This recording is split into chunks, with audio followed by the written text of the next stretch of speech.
gods. To Dionysus. Old god, with such love I stroke your pewter brow, the ashen silver wisps that frame your weary soul. It is fitting that you are ancient. Younger men know not the secret of your magic. It is well that gods may wait in death for a more perfect birth. I have little love for Apollo of the golden word. No sunlit reason may counterfeit your lunar ransom. No Pythagorean formula may explain the frenzied wave that gathers women to cast them frothing upon mountaintops, to leap with cougars beyond fire into the night. My ancient love, even now your poems fly up like leaves torn from a tattered book. I find them to paste on my mirror so that I may cry every morning. No, my Dionysus, you shall be no bleeding Christ impaled on men's terror. You are that terror bursting as lightning from your seed. That's nice. Oh, thanks. Dionysus was like a ancient world Jim Morrison type of guy. He led women in frenzy rampages over mountaintops, through villages. Sometimes they would tear people from limb to limb. They'd be so crazy. Really? And Robert Graves would attributed that to not just like the religious frenzy and the ecstasy from the mysteries of the Dionysian ritual, but from possibly wine and mushroom and hallucinogenic substances that they might possibly have consumed in that rocky landscape of Greece. Will you do a series of you being a woman on one of these? Of me being a woman? Yes, being led by Dionysus through? Almost. I haven't done that yet. Does it sound something like you'd be interested in trying? Mm-hmm. It'd be fun to hear. It'd be fun to hear a woman's approach to that Wanna heated frenzy. I've got one that's a little different, but along that line. The female minotaur. That'll work. I'd love to read that. The minotaur was originally in ancient Crete. Mm-hmm. Theseus went down into the labyrinth to slay the minotaur. Well, the minotaur was the offspring of Pasiphae, who had an unnatural passion for bulls.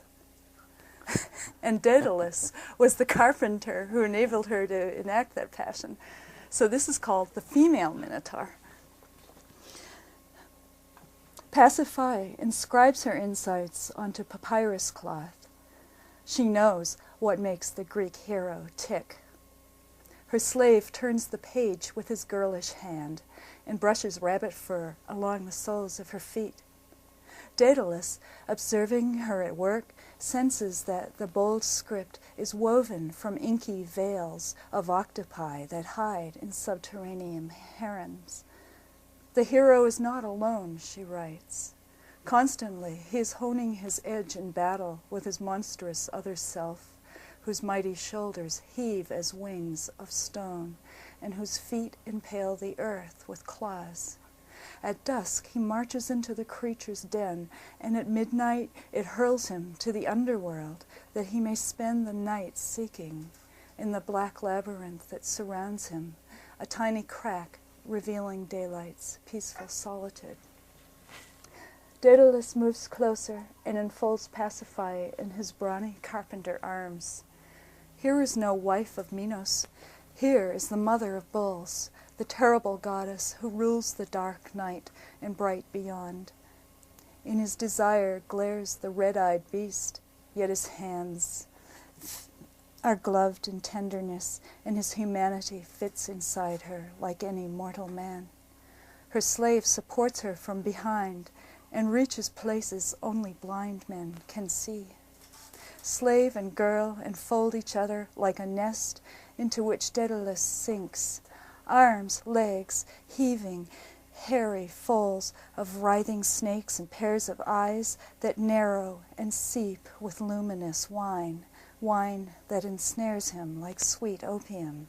And Pasiphae is disguised as a many-armed cow, protected from his rutting rage, his quaking immensity, his lust like a holocaust of rocks tumbling into Hades' ravines, his horns stabbing like the truth of the crescent moon above the abyss of nightmares spinning in his maddened eye.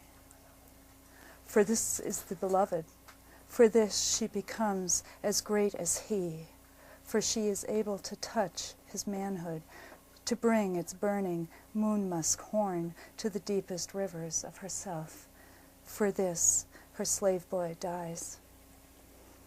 Ooh.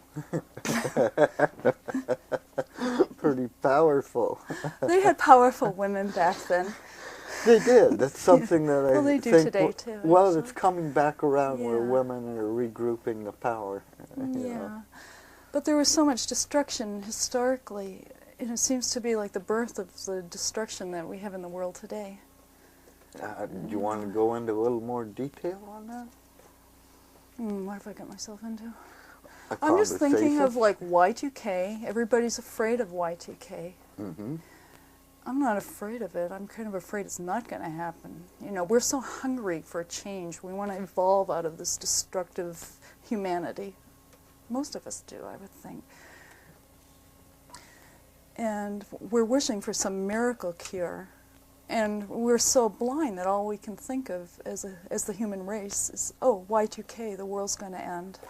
Well, the world's not going to end. No, I don't think so either. In fact, But it would be easier for the world to end than for humanity to go through this fundamental change that we seem to be desirous of. I don't know if it'd be easier. We have to work really hard at making the world end.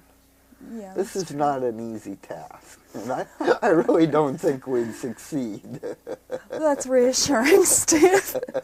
I think we'd foul it up somewhat, but I think we give ourselves a little bit too much power, or pretend we have too much power. I don't know.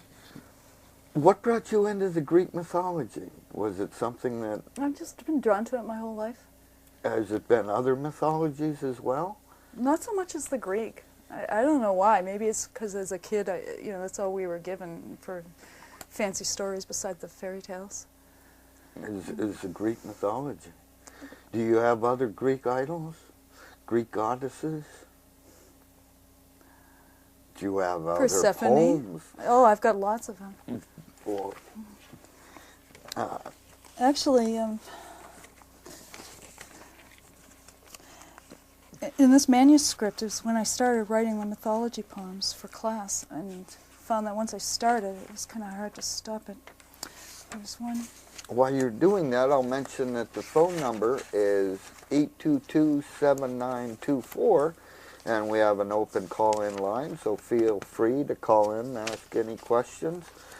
I know that you started reading here at Jambalaya.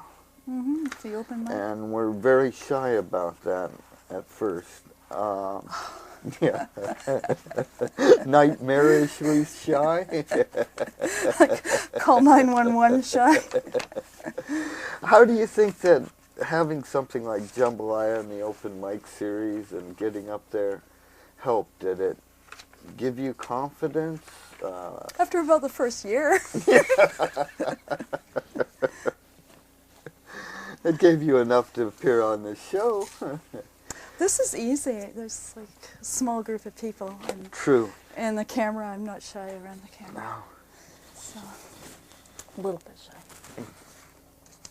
Well, why don't you read a couple about Persephone?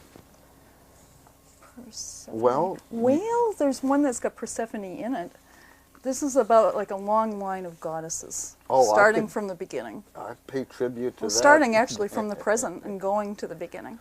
Oh, terrific. Okay. The face of a goddess. In a tiny round mirror, I see the face of a goddess. Her eyes swim in round rivers, whose every ripple is a birth and a death. I turn the mirror outside myself and see it reflected on the mirrored wall. Inside is Medea, watching through her tears for the ghosts of her children. She holds the mirror. Inside it is Demeter, waiting for death to release Persephone. Demeter looks into the mirror and beholds Rhea.